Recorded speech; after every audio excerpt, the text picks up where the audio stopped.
So guys and gals, another day, another vlog না I mean একই vlog but another day. এখন হচ্ছে আমি রান্না বান্না করবো। সো রান্না বান্নার জন্য আমি মাত্র ঘুম থেকে উঠছি। এখন কয়টা বাজে? 10:30 বা 11টা বাজে। ইউজুয়ালি আমি এত সকালে উঠি না, বাট আজকে উঠছি। সো এখন হচ্ছে আমি আপনাদেরকে দেখাবো আপনি বাসায় বসে কিভাবে থাই স্টাইলে গ্রিন কারি চিকেন বানাতে পারবেন। Yeah let's. সো দর্শকবৃন্দ, আমরা এখানে চুলায় একটা হাঁড়ি বসাই দিছি। তার আগে আমি আপনাদেরকে দেখাতে চাই যে আমি থাই গ্রিন কারি পেস্টটা কিভাবে বানাইছি। এটার ইনগ্রিডিয়েন্টসের সম্পর্কে আমি বলতে চাই। সেটা হচ্ছে যে আপনি থাই পাতা নিবেন, থাই জিঞ্জার নিবেন যেটাকে গ্যালেঙ্গার বলে, এটা নিবেন, ধনিয়া নিবেন, জিরা নিবেন, কাঁচামরিচ নিবেন, আর হচ্ছে ধনে পাতার ডান্টি নিবেন। আর এখানে তুলসী পাতা দেওয়া হয় ইউজুয়ালি, কিন্তু সেটা আমার কাছে ছিল না। প্লাস হচ্ছে আপনি লেবুর যে খোসা আছে সেটা অল্প একটু নেবেন। নেওয়ার পরে সব একসাথে অল্প একটু লবণ দিয়ে ব্লেন্ড করে ফেলবেন। ব্লেন্ড করার পরে এরকম একটা গ্রিন কারির মতো একটা পেস্ট হয়ে যাবে, খুবই সুন্দর। এটার গন্ধটা খুবই ফ্রেগ্রেন্ট। সো এই গ্রিন কারি পেস্টটাই দিয়েই আমরা চিকেনটা বানাবো। সো একে একে আমি আপনাদেরকে দেখাই দিব কি কি ইনগ্রিডিয়েন্টস আর ইউজ হচ্ছে। তো এখানে হচ্ছে আমি প্রায় যতটুকু আছে তার থেকে হাফ গ্রিন কারি পেস্ট দিয়ে দিচ্ছি।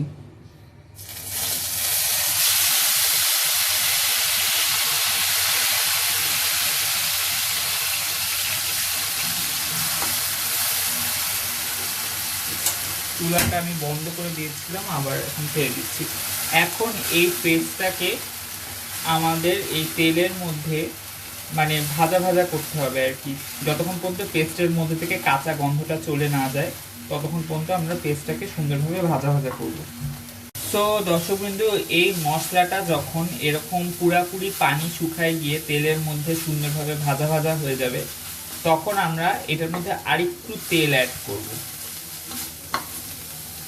তো দর্শকবৃন্দ, আমরা এখানে আরেকটু তেল অ্যাড করছি। তেল অ্যাড করার পর এটার মধ্যে আমরা শ্রিম্প পেস্ট দিব। আপনাদের কাছে যদি শ্রিম্প পেস্ট না থাকে তাহলে আপনারা যেটা করবেন সেটা হচ্ছে চিংড়ি শুটকির একটু বাটা দিবেন, আর চুলাটাকে এই মোমেন্টে একদম ধিমা আঁচ করে দিবেন, নাহলে কিন্তু শ্রিম্প পেস্ট পড়ে যেতে পারে। সো আমরা এখন এটার মধ্যে শ্রিম্প পেস্ট দিয়ে দিচ্ছি মোটামুটি 1 টিস্পুনের মতো। আর শ্রিম্প পেস্টটা এরকম তেলে একটু সুন্দরভাবে ভেজে নেওয়া লাগে, দ্যাটস ওয়াই আমার হচ্ছে 1 টিস্পুন। এখন এটার মধ্যে চিকেন অ্যাড করে দিচ্ছি।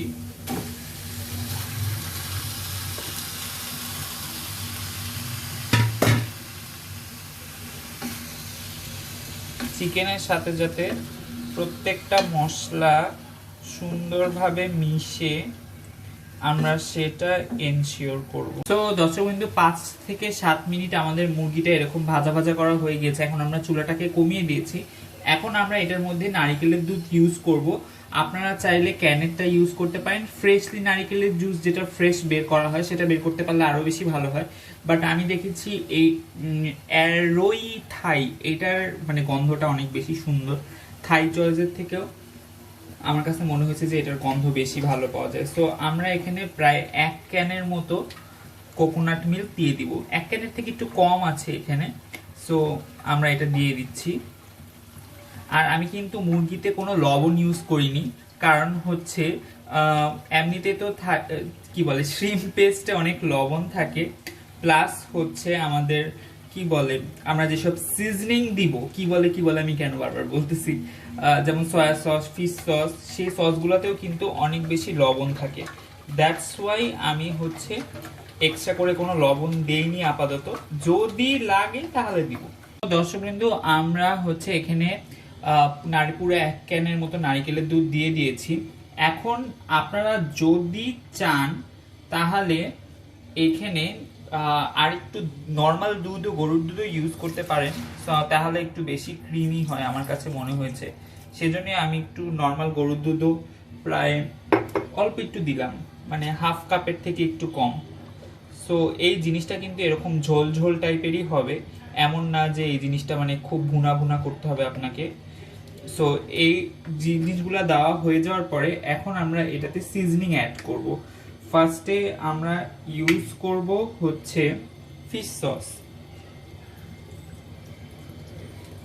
প্রায় 1 টিস্পুনের থেকে একটু বেশি লাগবে, 2 টিস্পুনের মতো ফিশ সস ইউজ করব। 2 to 3 টিস্পুনের মতো সয়া সস।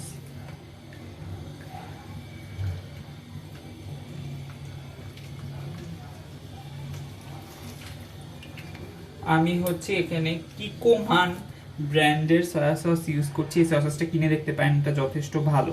আর এটা হচ্ছে কিকোমান চাইনিজটা, এটা জাপানিজটা না। আর আমি বলবো যে কম দামের মধ্যে যদি আপনারা কোনো ফিশ সস কিনতে চান তাহলে এই ফিশ সসটা কিনে দেখতে পারেন। এই যে লবস্টার এটা শ্রিম্পের ছবি দেওয়া, এটার দাম মেবি 100 থেকে 120 টাকা। ইয়া, কিন্তু আমরা এখানে অল্প একটু চিনি ইউজ করব, একটু চিনি দেওয়া লাগবে ফর ফ্লেভারিং অবভিয়াস রিজন। প্রায় 1 টিস্পুনের মতো চিনি দিয়ে দিলাম। সবকিছু দেওয়ার পরে চুলাটাকে আমরা মিডিয়াম আঁচে রেখে এটা মোটামুটি 5 to 8 মিনিটের জন্য ঢাকা দিয়ে দিব। যতক্ষণ না পর্যন্ত মুরগিটা সিদ্ধ না হয় আর কি পরিপূর্ণরূপে। আর এটা কিন্তু এরকম কি বলবো, সুপি সুপি কনসিস্টেন্সিতেই থাকবে, বেশি একটা ভুনা ভুনা বা ঝোল টাইপের হবে না। কারণ ইউজুয়ালি একটু সুপি কনসিস্টেন্সি থাকলে এটা খেতে বেশি মজা লাগে। এইটার কি বলবো, এই ব্রথ বলা যাবে না, এটার এই সসটাই, গ্রিন সসটাই মানে অনেক মজা ইটসেলফ। সেজন্যই আমি এটাকে সুপি সুপি রাখবো। আর এটাকে এরকম মিডিয়াম আঁচে রেখে আমি এটা ঢেকে দিচ্ছি এবার। সো দর্শক বিন্দু, আমাদের green curry chicken is almost done. মানে চিকেন পুরাপুরি গলে গেছে, সবকিছু সিজনিং ঠিক আছে। এই মোমেন্টে যদি আপনি দেখেন যে আপনার একটু লবণ কম লাগছে, তাহলে সেই ক্ষেত্রে আপনি একটু লবণ দিতে পারেন, সেক্ষেত্রে আপনি একটু টেস্টিং সল্টও ইউজ করতে পারেন। আমি এখানে একটা অ্যাডিশনাল সস ইউজ করছি। বেসিক্যালি টিপিক্যাল যে গ্রিন কারি চিকেন আছে সেটার মধ্যে কিন্তু এখানে প্রি এগ প্ল্যান্ট দেওয়া হয়, মানে ছোট ছোট একদম থাই বেগুন, এতটুক সাইজের ছোট ছোট একদম থাই বেগুন দেওয়া হয় সবুজ কালারের। বাট যেহেতু আমার কাছে সেটা নাই, সেজন্য আমি দিতে পারছি না। আর এটার মধ্যে হোলি ব্যাজেল না, মেবি থাই ব্যাজেল দেওয়া হয় পেস্টটাতে, সেটাও আমি খুঁজে পাইনি, সেজন্য দিতে পারিনি। আমি এখন একটা অ্যাডিশনাল জিনিস অ্যাড করব, সেটা হচ্ছে ম্যাগি সিজনিং সস। এটা কিন্তু অনেক অনেক অনেক ভালো একটা সস যে কোনো রান্নাকে সুস্বাদু করার ক্ষেত্রে। আর মেক শিওর আপনি লবণ মানে মিডিয়াম অবস্থায় যাতে থাকে, কারণ এই সসে অনেক লবণ থাকে। আমি বলবো যে আপনারা চাইলে এই সসটা কিনে দেখতে পারেন, খুবই খুবই খুবই ভালো একটা সস। আপনি ফ্রাইড রাইস অথবা এরকম green curry chicken, red curry chicken, যে কোনো কিছু দিয়ে সসটা দিলে কিন্তু মানে ইনস্ট্যান্ট একটা মজার ফ্লেভার চলে আসে। সো এটা সবসময় লাস্টে দিবেন, এটা কিন্তু কখনো প্রথম দিকে দিবেন না, তাহলে এটার ফ্লেভার থাকে না। এটার দামও কম, মেবি 140 টাকা বা 150 টাকা দাম। খুবই খুবই ভালো একটা সস। সো এটা দিয়ে আমরা আর 5-7 মিনিট রেখে, আর এটা কিন্তু এরকম সুপি কনসিস্টেন্সিতেই থাকবে, মানে একটু ঘন স্যুপ আর কি, মানে এমন না যে খুবই লিকুইডি রানি স্যুপ, সেরকম কাইন্ড অফ থিং। সো এই অবস্থায় আপনারা লাল পাকা মরিচ কুচি দিতে পারেন, বাট যেহেতু আমার কাছে লাল পাকা মরিচ কুচি নাই, সেজন্যই আমি চিলি ফ্লেক্স অ্যাড করছি। ইটস অপশনাল, আপনার কাছে যদি মনে হয় যে না ঝাল বেশি হয়ে যাবে তাহলে আপনি স্কিপও করতে পারেন, বাট থাই কারি একটু ঝালঝালি হয় আর কি।